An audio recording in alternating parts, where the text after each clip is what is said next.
Hi guys, welcome back to the channel. It's actually 3 weeks since Snetterton. I haven't really come up here and touched the car. I've even had time to like have a haircut and like a shave and stuff. It's been quite good. It's been nice not having to work on the car. But anyway, it's a week until Silverstone. Thought I'd better get the car sorted. There's a couple of things to do. The first of which is power steering. Now, if I spin you around, there we go. So we're having issues with Snetterton with the power steering. I tried everything while the car was still here before it went down. I changed the power steering pump. I changed the alternator. When we got down to Snetterton, I took all the wiring out for the power steering, checked it all with the multimeter, everything was fine, put it all back in, it was all getting the right signals, but we still weren't getting power steering. Now, I've just fixed it, and it's probably the easiest fix I'll ever have to do in this car. What it was, the little plug, if I come over here, ignore the mess, but this is one of our spare engines. Now what I was going to do was take all the wiring off of this and basically replace it with the car. But so this is the little power steering plug here, and I'm looking at it and I'm like, there's a little rubber grommet thing in there, like obviously like a dust cover or something. Now that was sticking up on our plug, so I got a little pick.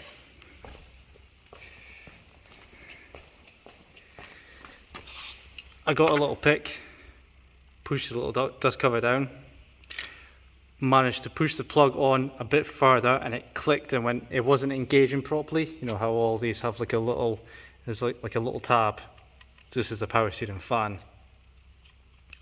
So all these have like a little tab which the plug engages on, and then you know it's sorted. The plug wasn't going far enough in to engage that, so I managed to push it on further, and now we have power steering. So panic over, I don't need to do any. I was gonna honestly take the front end of the car off, the exhaust manifold off, take all the wiring off and change it all, but literally I just had to plug it in properly.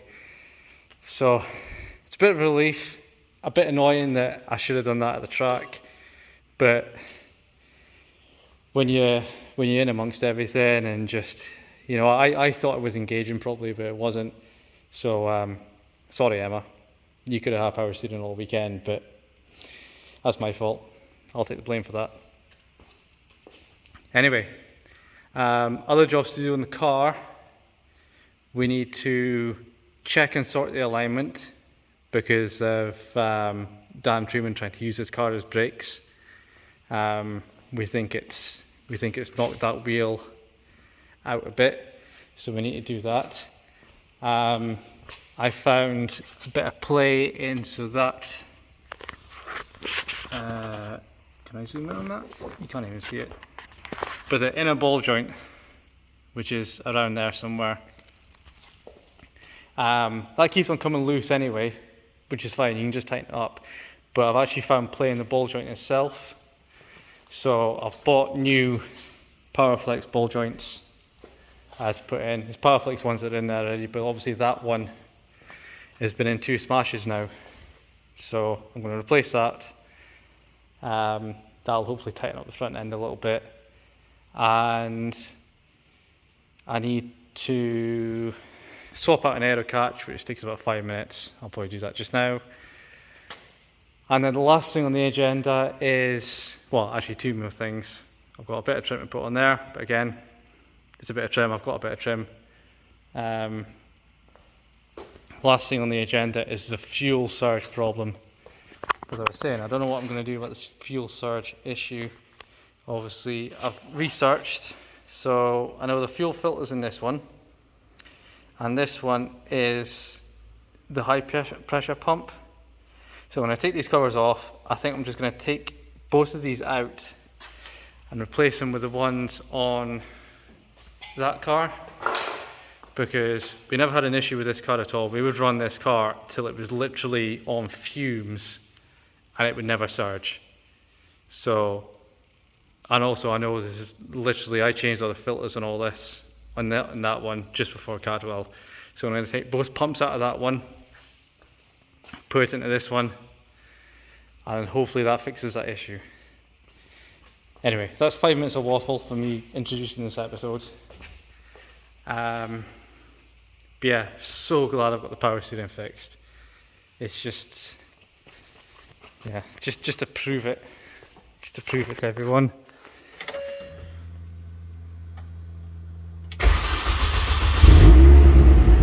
One-handed.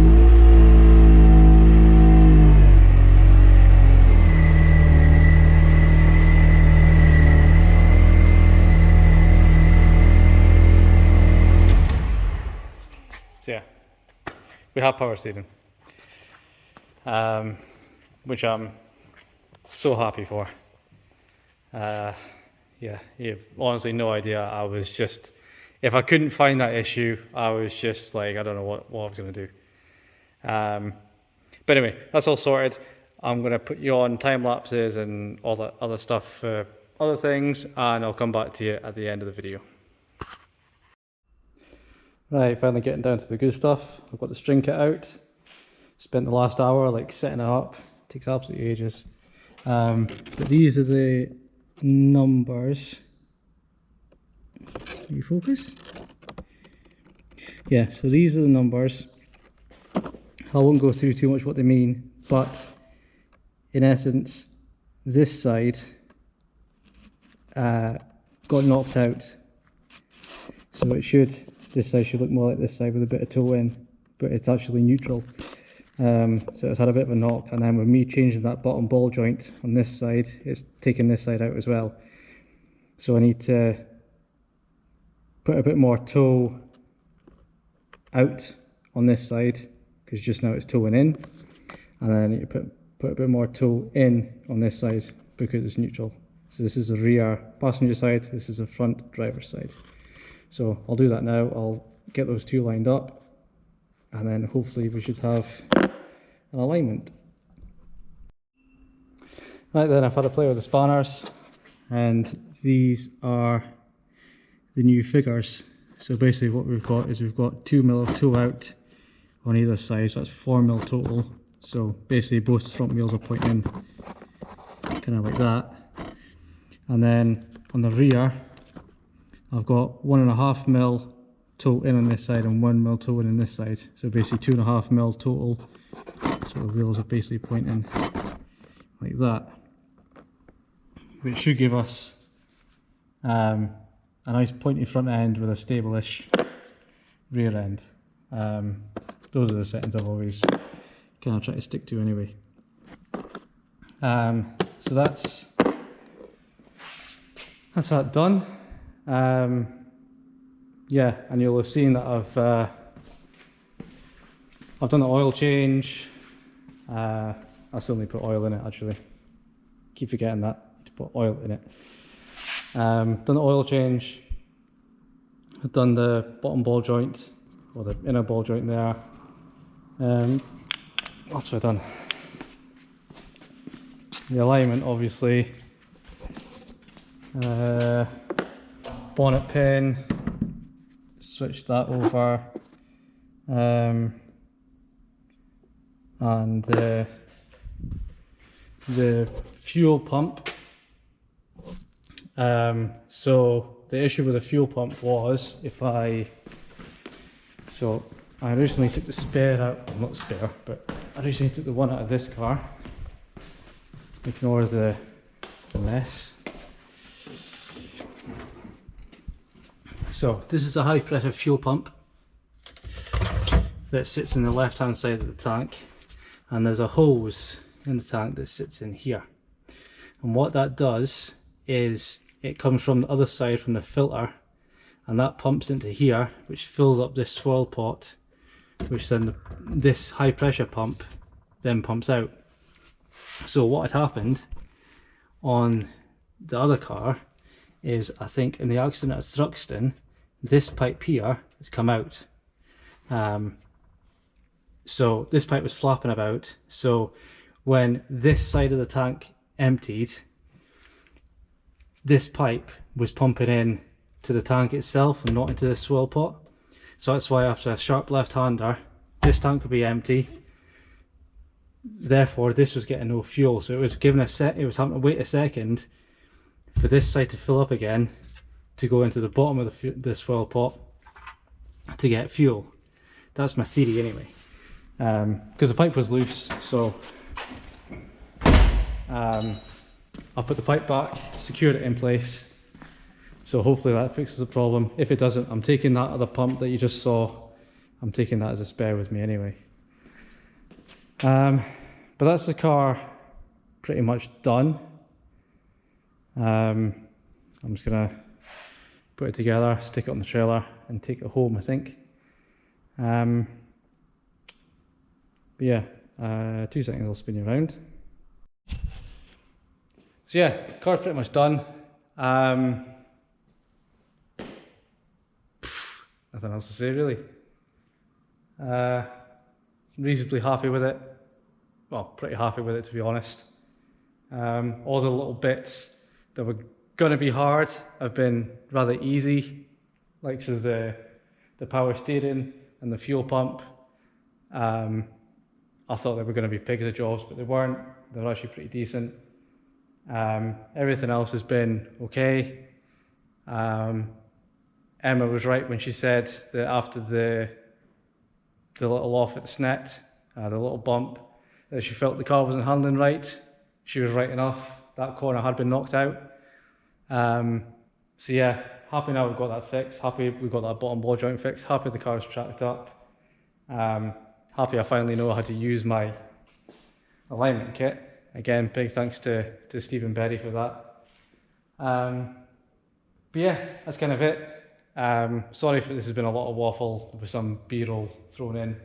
But yeah, car's ready for Silverstone. So next video, we'll probably split Silverstone up again into 2 parts because there's a Saturday and a Sunday. And we've got a lot happening on the Saturday. We've got practice, quali, and race 1, and then Sunday's race 2 and 3. So yeah, hopefully it should be a good weekend. We'll put in the description of this video the links to the live streams because BARC are live streaming this event again. So we'll put links below. As you know, the commentators read out all the comments that come up there. So if you want to comment, cheer us on, you know, it'd be greatly appreciated. But yeah, that's kind of it. We'll see you at Silverstone. And yeah, like, comment, subscribe and all that kind of stuff.